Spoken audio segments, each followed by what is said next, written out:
Welcome back to 3 News at 4. If you missed it Friday, Monica Robbins will be off the air for a while. She's preparing to undergo her third surgery for a brain tumor. Yeah, and she graciously spent some time with me sharing some of the most important things that she's learned about what really matters and how to deal with something you can't control. 3 News senior health correspondent Monica Robbins, like many people, has had many resets in her life. Which one would you like to talk about? But most 3 News viewers can guess what her most profound reset is. The biggest one had to be July 2nd, 2019. That was the day I got diagnosed with a brain tumor. That was the day that changed my life. What did it do to your mindset? How did you live differently after that diagnosis?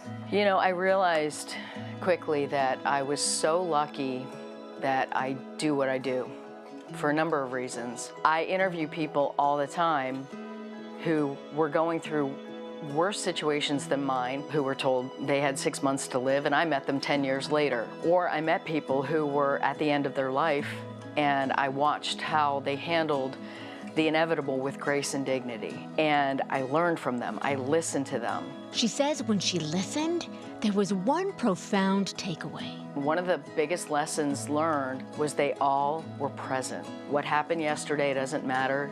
You have no control over tomorrow. It's what you have in this moment. That's how she learned to show up in 5-minute increments. The only thing I had control over was I could live 5 minutes at a time. I want to know how you, Miss I Control Everything, really genuinely learned how to do that. It's a work in progress, you know. It's every day? It's every day. And every day included surgery day. I had no control over whether or not my surgeon had a good morning that day, or whether he had his coffee, or any of the other medical team members.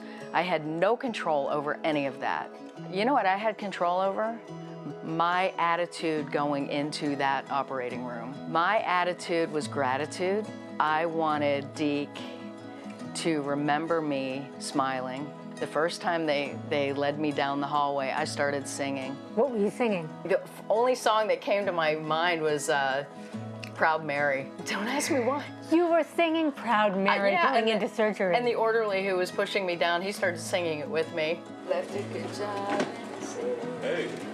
Well, she didn't leave her job, and she will never leave this earth without a fight. I've learned that worry is a wasted emotion. When I started going into this, it took me a while. The shock had to wear off, and I had to get mad. I had to get mad at my circumstance, and then I had to turn it into, I'm literally in a fight for my life, but I'm going to be as well prepared for it as I possibly can.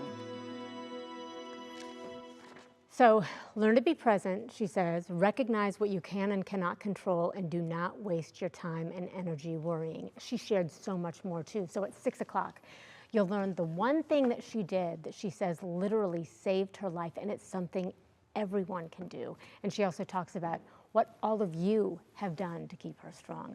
It's really sweet. It is. She has an army behind her. I believe her procedure is Wednesday. I believe it's Wednesday. We're waiting. There might be a little... We're all here for you, Mon. We're behind you 100%. And of course, as soon as we know something about her condition, we will pass it along and keep everyone up to date. She says she expects to be back to work sooner than later. Knowing Mon, she will. She will, yeah. If anybody is tough, it is her. But she has a really gentle heart. She does. She does. We know there's a big heart in there behind that tough exterior. Yeah, we love you, Mon.